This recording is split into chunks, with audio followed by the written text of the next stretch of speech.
Makin kesini aku ikutin, wah ternyata minatku emang di sini gitu. Pembiayaan atau limit kredit ya, kalau kalian tahu limit kreditnya itu lebih dari 100 miliar. Pertamina itu penempatannya di Kilang, di Kilang Balongan. Bohong nih, mama kayak bohong nih. Aku lihat kan kayak bohong nih. Pernah atau enggak nyesel masuk BLS? 1, 2, 3.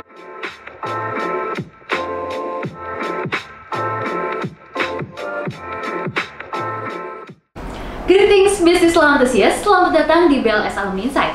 Perkenalkan, aku Kayla yang akan menjadi moderator di acara hari ini. Pada kesempatan kali ini, tentunya aku nggak bakal sendirian nih, karena aku bakal ditemenin oleh 2 orang alumni BLS FAUI yang tentunya top banget.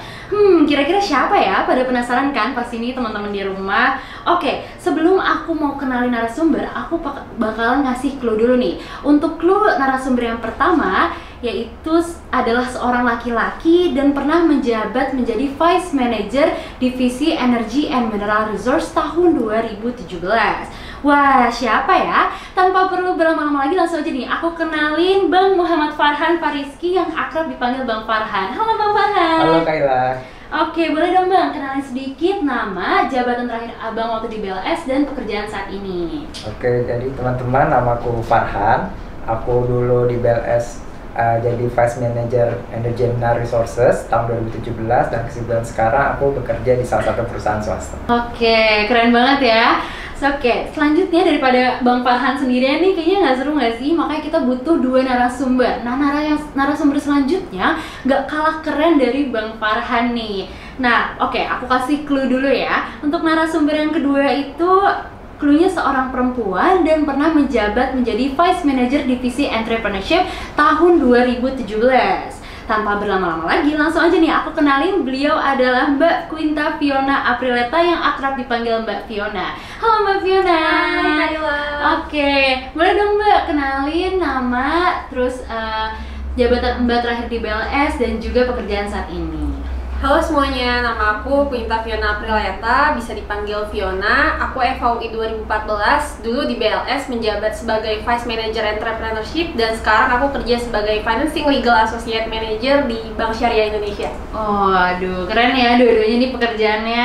Kalau saat ini Abang dan Mbak gimana nih kabarnya? Sehat Mbak? Alhamdulillah sehat. Alhamdulillah. Alhamdulillah.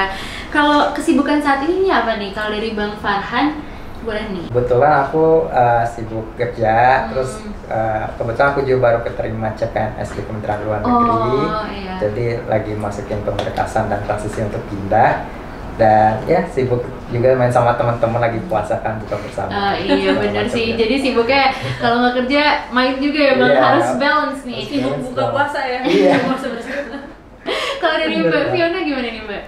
Ya sama, kerja juga, sibuk kerja. Selain itu juga aku menjabat sebagai koordinator divisi sekretaris di Iluni FAUI. Oh, jadi masih berpartisipasi untuk FAUI ini Mbak. Jadi sibuknya masih ini ya. Oke, sebelumnya aku mau ngucapin terima kasih banyak ya kepada Bang Bay yang telah meluangkan waktunya untuk menjadi narasumber di BLS Alumni Insight, walaupun lagi sibuk-sibuknya nih, padat-padatnya kerja, bukber ya, mumpung lagi puasa. Nah, coba kita nggak boleh lemes sih Mbak Bang, kita tuh harus semangat walaupun di bulan puasa nih. Oke, sebelum kita dig deeper ke kehidupan organisasi dan kehidupan pekerjaan Bang Farhan dan Mbak Fiona, aku mau ngasih tahu dulu nih ke Abang, Mbak, dan teman-teman di rumah, apa sih sebenarnya BLS Alumni Insight sendiri? Jadi, BLS Alumni Insight adalah salah satu program kerja divisi Alumni and Public Relation BLS FAUI berupa wawancara bersama alumni BLS FAUI yang bertujuan memberikan informasi tentang pengalaman para narasumber selama masa perkuliahan dan masa pasca perkuliahan. Nah, tahun ini BLS Alumni Insight membawakan tema Build Your Own Experience to Manifest the Future. Diangkatnya tema tersebut bertujuan untuk menginspirasi dan memotivasi para penonton untuk mewujudkan cita-citanya sesuai dengan minat yang dimiliki, terutama minat masa perkuliahan dulu. Baik, mungkin kita bisa mulai dari sesi kehidupan Mbak dan Abang waktu masih bagian dari BLS FAUI ini ya. Pertanyaan pertama nih, boleh dong nih ceritain Mbak Abang kenapa awalnya tertarik di BLS FAUI dari sekian badan otonom dan badan semi otonom yang ada di FAUI. Mungkin boleh nih dari Mbak Fiona nih. Kalau dari Mbak Fiona gimana nih? Kenapa dulu akhirnya menjabat sebagai wakil manajer divisi Endre nih? Jadi gini ceritanya, aku masuk BLS itu telat karena tahun pertama kuliah aku aktif di BO lain. Nah, sementara dah lambat laun setelah masuk ke semester peminatan di tahun kedua kuliah, aku mulai tahu mau aku tuh apa. Oh, ternyata aku suka sama hukum bisnis gitu. Nah, makanya dari situ aku masuk ke BLS lewat training day ya. Oh iya betul Mbak. Training day, terus aku jadi anggota pasif, waktu itu jadi anggota pasif dulu, tapi tetap aktif buat ikut kegiatan-kegiatan BLS kayak Bylog, terus aku juga sempat jadi panitia terms, itu terms training on the law of energy, mineral resource itu ya. Nah ya terus kemudian di tahun terakhir kuliah aku ditawarin jadi Vice Manager Entrepreneurship. Waktu itu sempat mikir sih karena 3 tahun kuliah aku nggak ada skill jualan sama sekali.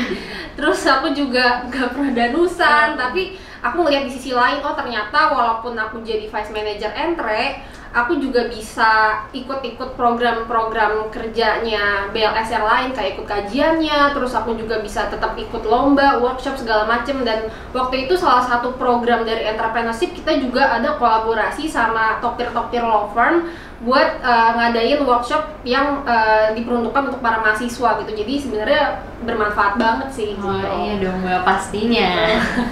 Kalau dari Bang Farhan gimana nih Bang? Abang kan dulu bagian dari BLS FAUI juga nih, Wakil Manajer Divisi Enro. Kenapa tuh Bang milih itu Bang? Oke, jadi awalnya aku masuk BLS dulu sebenarnya awal banget tuh aku pengen masuk ekonomi sebenarnya. Pengen masuk ekonomi, terus kebetulan keterima di hukum dan nyarilah yang berhubungan sama ekonomi sama bisnis, ketemunya di BLS. Dan aku iseng ikut acaranya BLS. Dan pada saat itu ketuanya Mbak Sofi kalau nggak salah, dan dia tuh welcome dan notice aku gitu waktu aku maba, dan aku ngerasa aku seneng gitu dituin. Dan makin kesini aku juga di BLS salah satunya itu membuat aku cinta sama FAUI juga. Salah satu alumninya itu bikin aku cinta sama FAUI. Terus makin kesini aku ikutin, wah ternyata minatku emang di sini gitu, dan teman-teman di sini cocok sama aku. Dan ya oleh karena itu aku join di BLS. Oh jadi emang karena minat ya. Mbak Fiona juga yang awalnya nggak tahu tapi ketika masuk ternyata manfaatnya banyak juga ya. Kayaknya aku jadi kayak Bang Farhan nih, gara-gara alumni jadi makin cinta deh sama BLS FAUI. Oke, karena udah tahu nih kan kenapa Mbak dan Abang mau masuk ke BLS, mungkin kita langsung aja lanjut nih ke pertanyaan selanjutnya. Nah, pertanyaan selanjutnya nih, aku bakal nanyain apa sih kira-kira kompetensi dan manfaat yang didapat waktu menjadi bagian dari BLS FAUI. Kan Mbak Abang udah kerja nih, berarti kan manfaat yang didapat tuh pasti udah banyak banget nih. Mungkin gantian nih, dari Bang Farhan dulu. Kan dari Bang Farhan apa aja sih Bang manfaat dari BLS FAUI sendiri tuh Bang? Oke, jadi manfaat BLS itu nggak cuma pada saat waktu dunia kerja ya, tapi pada saat waktu kuliah. Waktu kuliah dalam arti cari teman-teman yang minatnya sama gitu. Karena pada saat kita kuliah, sebaik-baik mungkin kita udah nentuin rencana kita tuh mau kemana. Karena nanti ada peminatan di hukum. Dan kalau kalian sudah nemu teman-temannya minatnya di mana, nanti proses perkuliahan akan lebih gampang karena kalian sudah nemu teman-teman yang sesuai interestnya. Dan selain itu juga ikut organisasi itu merupakan sesuatu hal yang akan berguna sih pada saat waktu kerja, karena hal-hal tersebut nggak diajarin waktu kuliah gitu, seperti ada nentuin waktu, time management, kemudian prioritas kalian.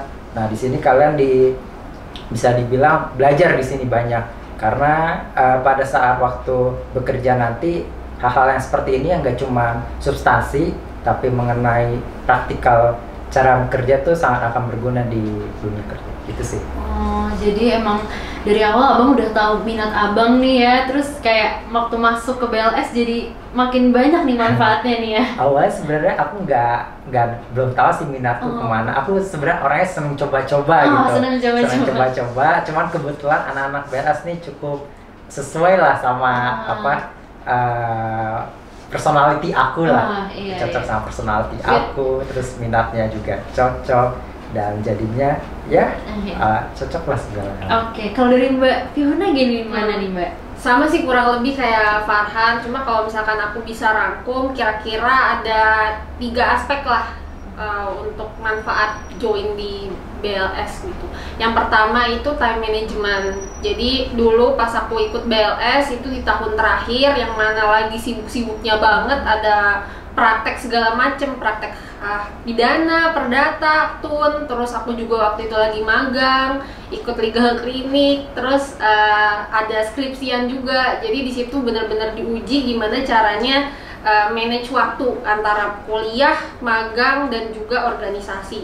Terus yang kedua itu ada leadership, karena waktu pas dari BLS kan aku jadi BPH Entre ya, jadi vice manager. Nah di situ aku dilatih skill leadership aku buat ngatur orang, bagi-bagi job desk, segala macem lah. Terus kemudian ada organizational skill juga, gimana cara kita berhubungan sama orang, terus gimana kita caranya buat nerima masukan dari orang, terus dengar pendapat, terus juga kita bahkan sesimpel kita buat nulis email ke eksternal, berkoordinasi gitu, diajarin juga di situ gimana caranya secara profesional tuh gimana gitu.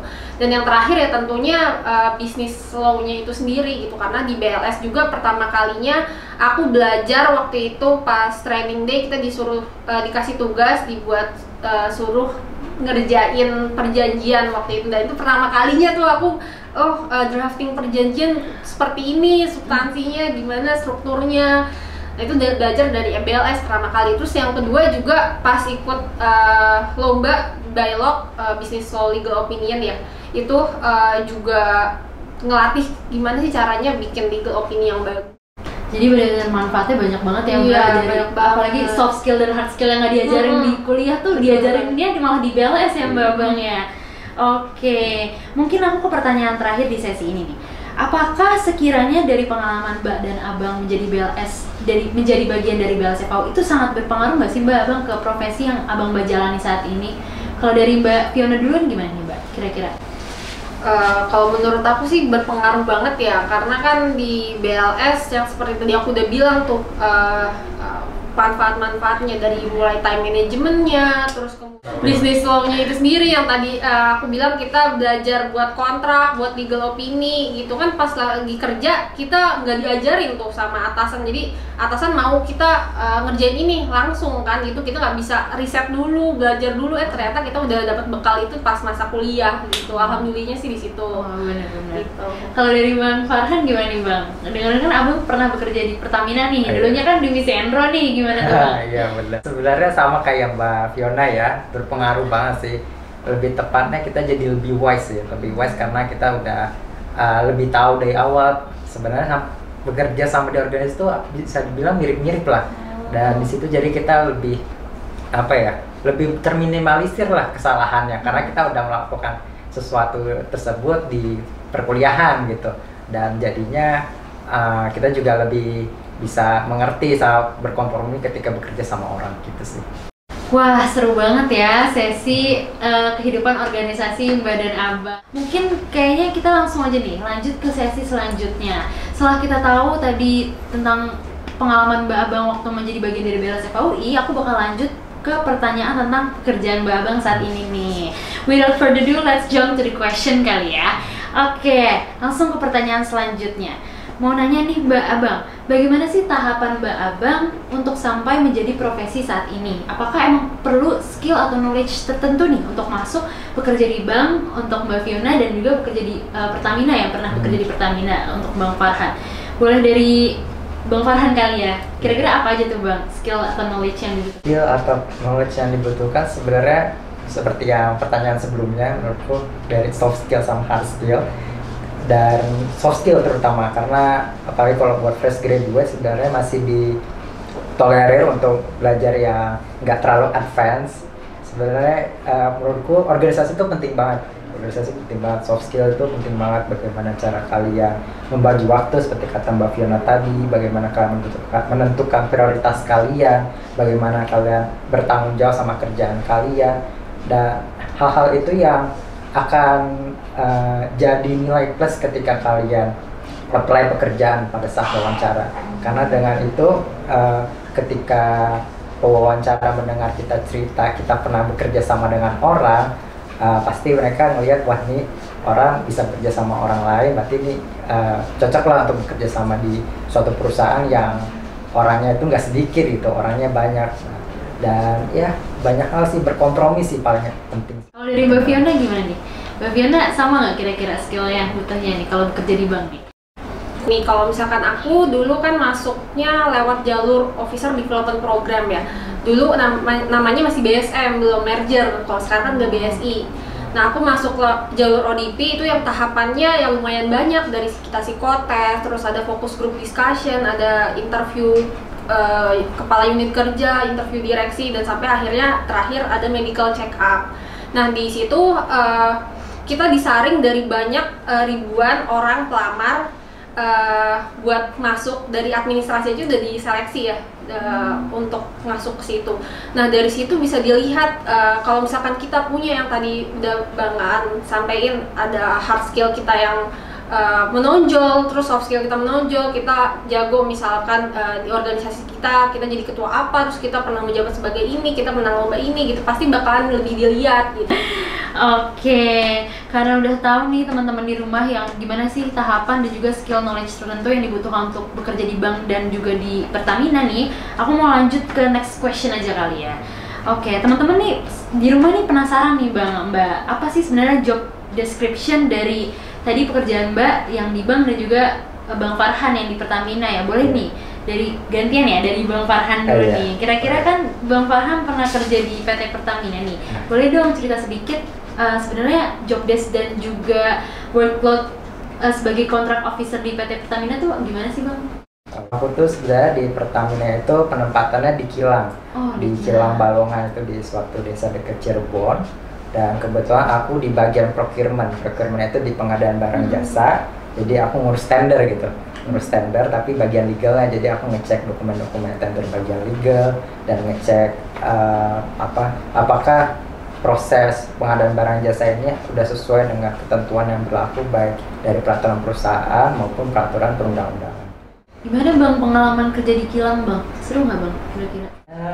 Bisa dibilang seru sih, cuman lulusan hukum. Berarti di daerah itu ya? Iya di daerah Mbak, di Cirebon, di mana, di suatu desa. Untung nggak sampai Kalimantan ya? Oh enggak. Adalah satu Kilang di situ di RU6. Ya lumayan sih, enak. Ya paling bisa hidup sendiri, mandiri ya. Oke, mungkin ini teman-teman divisi Enro nih udah kebayang nih kalau misalkan pengen kerja di Pertamina atau tambang-tambang gimana ya Bang? Kalau dari Mbak Fiona gimana nih? Agak beda kan nih, yang di Kilang Mbak di bank nih, gimana nih Mbak? Kalau misalkan aku awalnya tuh udah ngeri tuh, karena kan kalau ODP prospeknya pasti jadi marketing ya, sementara aku legal gitu. Nah makanya dari awal udah wanti-wanti Pak, pokoknya saya nggak mau ya kalau jadi marketing, pokoknya maunya jadi legal gitu ya Mbak ya? Iya, bukan spesifik legal gitu. Tapi alhamdulillah akhirnya aku ditempatin di unit kerja pembiayaan, operasional pembiayaan, tapi sebagai legalnya. Job desk kurang lebih kalau misalkan ada nasabah, karena aku ada di kantor pusat, jadi nasabah yang aku kelola itu tuh nasabah-nasabah korporasi, nasabah dengan limit pembiayaan atau limit kredit ya, kalau misalkan tahu, limit kreditnya itu lebih dari 100 miliar gitu. Jadi nasabah-nasabah yang pembiayaannya besar gitu. Nah itu aku yang nge-review untuk dokumennya dia gitu, legalitasnya, kewenangan bertindaknya siapa yang berwenang gitu dalam melakukan tanda tangan. Terus kemudian aku juga nge-review terkait jaminan yang diberikan itu apa, pengikatannya seperti apa. Terus selain itu yang untuk kesehariannya biasanya aku drafting perjanjian itu. Kalau misalkan addendum itu kan biasanya belum ada template-nya. Kalau misalkan akad-akad yang biasa itu emang udah ada template-nya, bisa itu udah ditentuin langsung di unit kerja legal. Nah, sementara kalau misalkan untuk addendum kita buat sendiri tuh karena customize. Terus selain itu kita juga nge-review akad yang dibuat sama notaris. Oke, karena udah tahu nih job desk-nya Mbak dan Abang dan juga tahapan buat kerja di bank dan juga di Pertamina nih, aku bakal kasih last question nih buat sesi ini. Gak susah sih sebenarnya. Mungkin boleh cerita sedikit kali ya. Kira-kira nih ada nggak sih pengalaman dan pembelajaran berharga yang didapatkan selama berkarir beberapa tahun ini nih mungkin kalau dari Bang Farhan apa nih Bang? Abang kan udah pindah-pindah nih aku lihat nih. Ketahuan ya. Pindah-pindah kerja terus kayaknya aduh udah banyak banget ya. Kira-kira pengalaman apa sih yang mungkin bisa disampaikan ke teman-teman di rumah nih, kayak mungkin harus sesuai minat kah atau apa gimana Bang? Mungkin kalau dari aku sendiri, aku orangnya agak selektif dan agak idealis lah aku bilang. Aku suka coba hal-hal baru. Bahkan kalau kamu tahu, skripsi aku bukan mengenai Android. Skripsi aku capital market. Skripsi aku capital market dan ya kalau kamu ngerasa masih belum tahu apa yang kamu minatin, ya cobain aja gitu. Cobain, siapa tahu. Cuman di sisi lain kamu tetap jalani yang sedang kamu kerjain gitu.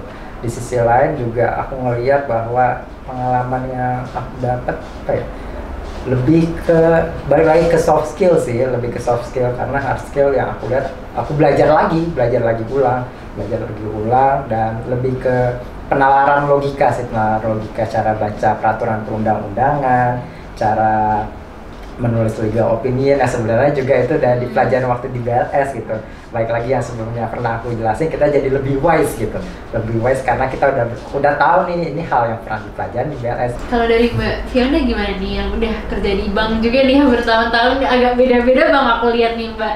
Kira-kira pelajaran dan pengalaman berharga apa sih yang didapat sama Mbak nih? Sebenarnya kaget juga sih, maksudnya dari awal aku juga nggak ngeplan mau kerja sebagai banker gitu ya, maksudnya di bank gitu. Cuma ya emang takdirnya ternyata membawaku ke sana. Apalagi sebagai bank syariah yang mana dulu nggak pernah diajarin pas kuliah gitu. Mungkin pengalamannya sih jadi lebih dewasa gitu ya untuk menyikapi persoalan gitu, karena ketika kita bekerja itu kan beda ya transisinya dari masa kuliah. Udah mulai banyak yang dipikirin gitu pas ketika kerja. Nah ketika kita udah merasa capek kerja terus ngerasa lelah gak gitu misalkan, dengan adanya desakan-desakan mungkin dari atasan, nah tapi kita ya udah telan aja gitu, maksudnya jalanin aja apa yang terjadi saat ini gitu, nikmatin prosesnya karena toh nanti juga bakalan selesai itu gitu. Nah ketika itu udah selesai kita jadi ngerasa itu mah sepele gitu, binder dandet gitu lah istilahnya. Jadi kayak gue udah pernah ngelaluin yang susah, kedepannya juga pasti jadi lebih strong lagi gitu. Jadi gitu sih, jadi lebih belajarnya di situ gitu. Oh udah ngelewatin hard timesnya gitu, tapi nanti pas setelah udah di posisi yang sekarang jadi kayak lebih strong aja gitu. Oke, kalau dari tadi kan Mbak Fiona nih ceritain hard time sih. Kalau tadi Bang Farhan kayak belum cerita nih Bang. Coba dong cerita-cerita dikit dong hard time Bang. Apa ya? Kebetulan aku ini sih kebanyakan aku dari pindah-pindah aku selalu dicintai sama bos aku sih. Cuma setuju sih sama Mbak Fiona juga, hard times-nya tuh waktu aku kerja di Pertamina, aku kan kerja di luar kota gitu. Terus kebetulan aku juga tuh orangnya sangat cinta sama keluarga aku gitu. Aku tuh rada homesick dan segala macam. Cuman ya aku ya family man gitu lah. Bisa gila gitu. Kadang ada sesuatu hal yang harus kamu terima gitu. Kamu harus keluar dari zona nyaman kamu untuk berkembang gitu, belajar untuk tahu sisi lain kamu. Oke, kalau tadi Abang dan Mbak nih udah sharing-sharing tentang kehidupan organisasi dan juga kehidupan pekerjaan. Nah, kalau sekarang nih bakalan lanjut ke sesi games nih. Nah, nama gamesnya itu adalah Think Fast, Choose Wisely. Nah, sebenarnya ini gampang sih, ini ya. Aku kasih depan Mbak dan Abang ada karton nih ya. Boleh dipegang nih masing-masing nih Mbak dan Abang nih. Ini untuk Mbak Fiona, untuk Bang Farhan. Nah, nanti aku bakal ngambilin pertanyaan dan juga langsung aja aku hitung ya, 1, 2, 3 langsung diangkat nih. Mau yang pernah atau mau yang enggak nih jawabannya. Mungkin kita langsung aja kali ya ke pertanyaan pertama nih. Pernah atau enggak bolos kelas untuk urusan BLS? 1, 2, 3. Enggak, waduh Mbak Fiona nggak pernah nih. Kalau Bang Farhan gimana? Kok pernah nih? Waduh, sering banget aku. Oh, sering banget. Kira-kira alasan apa sih yang paling sering dipakai nih Bang? Alasan sering dipakai ya nggak perlu alasan sih, ya bolos aja ya udah, nggak ada alasannya. Ada tipsnya gitu ya. Cuma ya jangan ditiru ya tipsnya ya. Kalau dari Mbak Fiona nggak pernah bolos kelas sih Mbak? Kayaknya nggak pernah deh. Ya ampun Mbak Fiona, cita-cita aku jadi Mbak Fiona. jadwal BLS kenapa Mbak? Ngikutin jadwal aku. Oh jadi malah BLS yang ngikutin jadwal Mbak, bukannya Mbak yang ikutin jadwal BLS, nggak apa-apa. Keren. Oke, mungkin langsung nih ke pertanyaan selanjutnya. Ini kayaknya agak berat sih pertanyaannya. Gimana ya? Iya, tapi kan tetap harus fast, kan choose fast nih. Oke. Pernah atau enggak cinlok waktu jadi pengurus di BLS FAUI? 1, 2, 3. Bohong nih, Bang Farhan nih bohong nih. Aku liatin kayak bohong nih. Pernah atau enggak nih Bang? Aduh, enggak. Aku punya pacar dulu. Oh, dulu jadi nggak pernah cinlok. Kalau Mbak Fiona gimana? Punya pacar. Aduh, makanya ini dua-duanya udah taken ternyata teman-teman. Oke, langsung aja nih ke pertanyaan selanjutnya. Pernah atau enggak demot waktu kerja? 1, 2, 3. Aku nggak nyangka sama jawaban Bang Farhan ya. Kayaknya semua orang pernah demot nih. Kayaknya Bang Farhan doang. Kenapa tipsnya gimana nih Bang? Kira-kira aku pernah nggak bisa demot sih. Tipsnya apa ya? Mungkin lebih ke ngasih yang terbaik kali ya. Ngasih yang terbaik. Mungkin dari prinsip yang aku coba pegang dari dulu, coba ngasih yang terbaik.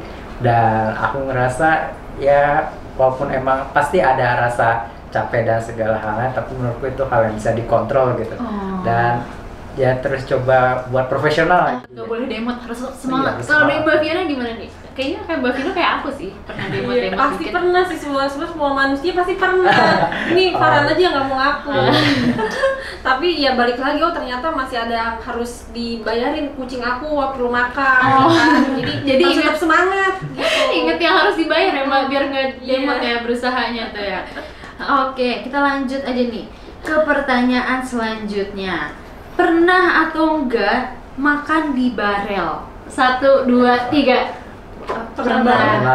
Pasti. Apa biasanya di warteg apa tuh Mbak Abang? Apa sih? Cihot, terus alo. Sasari, bukan Sasari juga. Sasari enggak. Sekali doang itu enggak pernah lagi. Dia nggak tahu. Iya.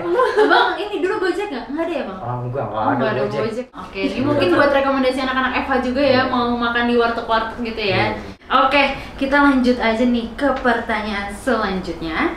Pernah atau enggak ngelakuin kesalahan saat kerja? 1, 2, 3. Pernah. Pasti pernah ya.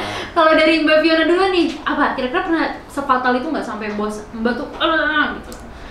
Pernah sih. Itu mungkin aku juga lagi nggak mood ya, disuruh buat materi presentasi, aku nggak mood, terus aku buat seadanya, terus sampai bos aku bilang, udahlah carilah yang lain aja yang bisa bikin presentasi, siapa lagi sih? Kayak udah no gitu, tapi akhirnya besoknya dipanggil lagi. Iya. Emang bosnya sebenarnya Gitu. membutuhkan Mbak ya. Iya, gitu. Kalau Bang Farhan gimana nih? Kesalahan apa tuh Bang? Pernah mungkin kesalahan yang menurutku nggak fatal banget sih, yang nggak sampai dimarahin. Mungkin karena kerjaannya numpuk banyak, deadline-nya juga cepet, jadi ada yang ke skip lah, ke skip. Cuma jadinya jatuhnya diingetin sih, lebih di remindernya ada Ya ampun revisi Bang dan segala Farhan macam. memang ya beda ya sama kita Mbak Fiona ya. Jadi, panutan nih teman-teman nih harus kayak Bang Farhan nih ya, harus termotivasi dari Bang Farhan, nggak pernah demot, terus juga kalau ngelakuin kesalahan tuh karena overwhelm aja nggak sih Bang, capek. Ya, iya capek. Capek, aduh Jadi nggak lupa. fokus Iya, gitu. jadi nggak fokus, kurang tidur juga ya Bang ya. Pernah atau enggak nyesel masuk BLS? 1, 2, 3. Salah. Kita gini loh, enggak pernah. Oh iya, oke. Benar. Oke. Salah. Salah. Teman-teman di rumah ini salah ya. Ini yang salah kartonnya bukan Mbak Fionanya. Yang salah kartonnya. Salah kan? Jadi jangan salahin Mbak Fiona. Ini yang bener gini. Bener. Nggak Nggak pernah. pernah. Siapa sih yang pernah nggak Iya. bisa masuk BLS nggak sih Mbak Abang? Nah, karena kita udah di penghujung acara nih, Abang Mbak kira-kira ada pesan nggak nih buat teman-teman semua nih terkait kuliah, organisasi ataupun karir nih? Boleh dari Mbak Fiona dulu? Boleh. Oke, aku dulu ya. Mungkin buat teman-teman yang punya cita-cita itu udah bagus banget bisa ditetepin dari sekarang nih, karena biar bisa tahu ke depannya buat capai cita-cita itu tuh harus lewatin apa aja, harus ikut apa aja, misalkan harus ikut organisasi ini, ikut lomba ini gitu, jadi udah biar bisa ketaker gitu. Nah kalau buat teman-teman yang pengen cita-citanya jadi corporate lawyer atau jadi in-house legal dan sekarang udah jadi gabung BLS, kalian udah di jalan yang tepat. Congratulations. Kalau dari Bang Farhan apa nih? Dari aku sendiri sebenarnya lebih ke awalnya selamat dulu buat teman-teman yang udah join FAUI, itu suatu kebanggaan dan kalian beruntung. Dan pesan aku semangat dan ikut organisasi penting banget.